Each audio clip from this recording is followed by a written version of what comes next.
Announcement from the bridge. I would like to talk to all of you today about sacrifice. On Gate Day, as our species prepared to embark on its first interdimensional journey, our enemy executed its most diabolical attack since the infestation of our planet. How they managed to infiltrate an entire fleet, we'll never know. But something else you may not know is that my own brother was the officer who sent the Mayday from the HSF Santa Maria. And I was the officer who ordered it shot down. The human space fleet destroyed 90% of its own forces that day, and in spite of that sacrifice, our enemy still managed to commandeer our ships and escape through the gate. So was it worth it? Most would say no, but I say not yet.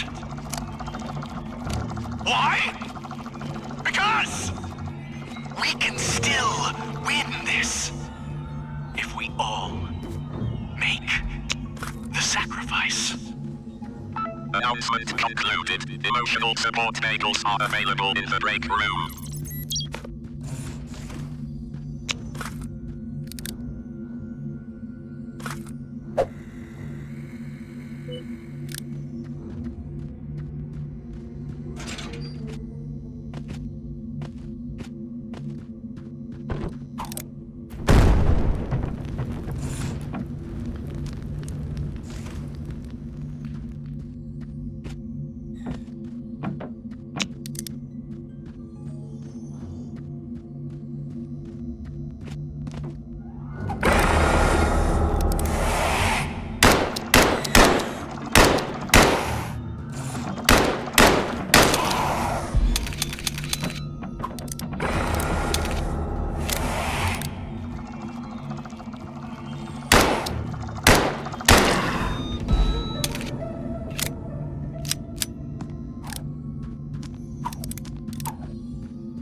Officer Dan Reynolds going on record again with a list of complaints I would like to file against my fellow crew members.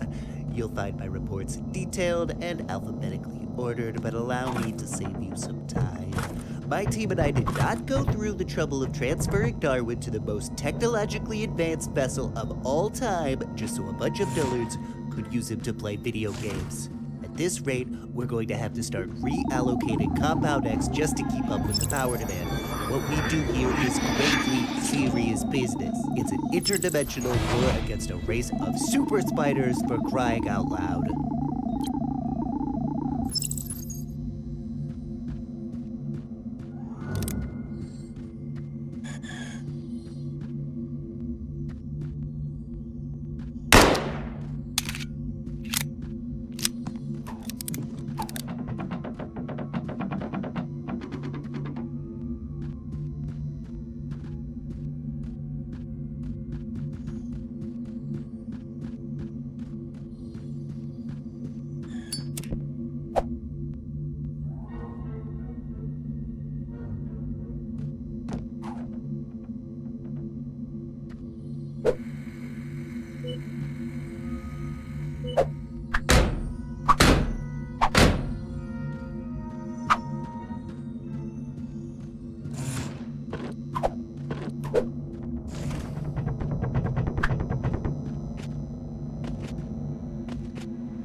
crew members. You'll find my reports detailed and alphabetically ordered, but allow me to save you some time. My team and I did not go through the trouble of transferring Darwin to the most technologically advanced vessel of all time just so a bunch of dullards could use him to play video games. At this rate, we're going to have to start reallocating Compound X just to keep up with the power demand. What we do here is gravely serious business. It's an interdimensional war against a race of super spiders, for crying out loud.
Francis's family had a vacant vacation home.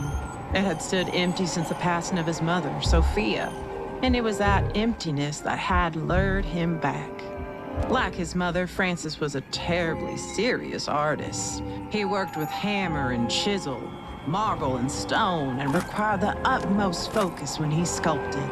And yet, unlike his mother, Francis dared not rely upon such fickle things as feelings and inspiration to move his hand. He simply committed himself to the discipline of his work, and he was very good at it. He was not very good at being a father. When his 3 daughters, Annie, Thisbe, and Penelope, would come to visit, the silence of the manor was shattered by their laughter as they played their favorite game, red light, green light.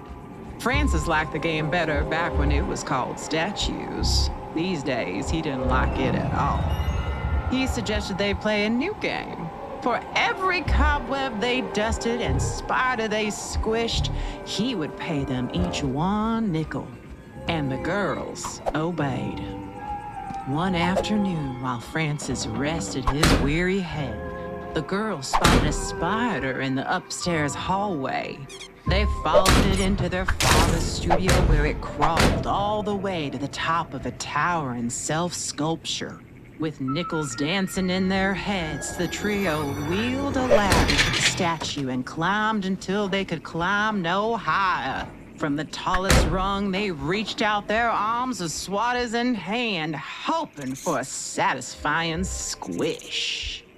Just then, their father arose and returned to his studio where, at the sight of his children teetering over his prized work, he let out a terrible shout. It gave the girls such a start that they lost their balance. The ladder wiggled, the sculpture wobbled, and as they all toppled over, Francis leapt with all his might to save his statue. There was, indeed, a satisfying squish.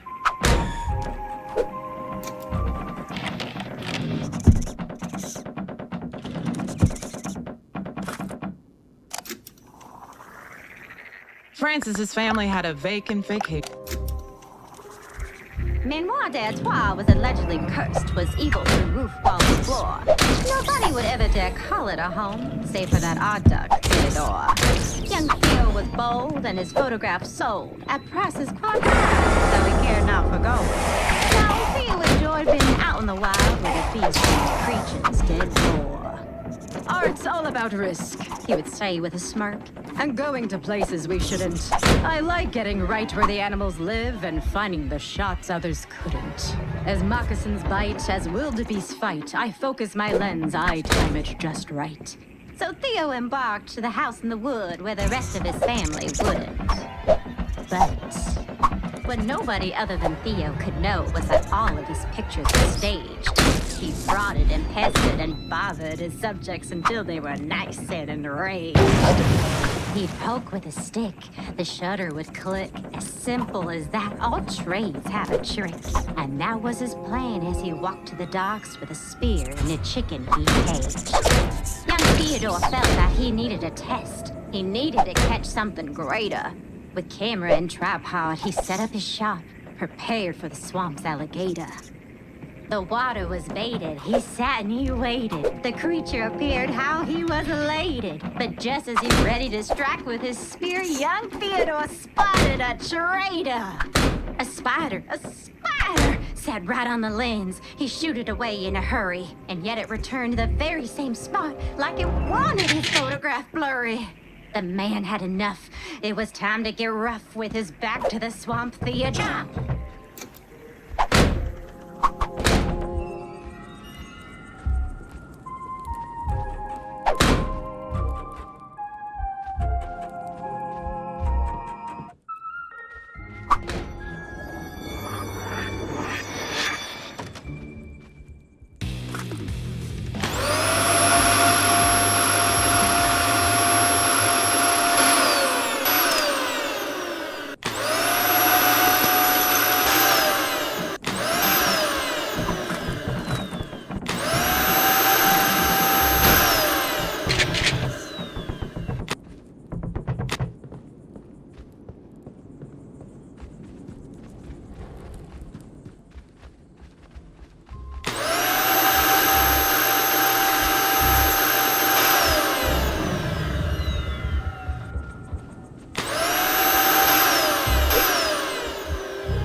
Manoir d'Artois was allegedly cursed, was evil through roof, wall, and floor.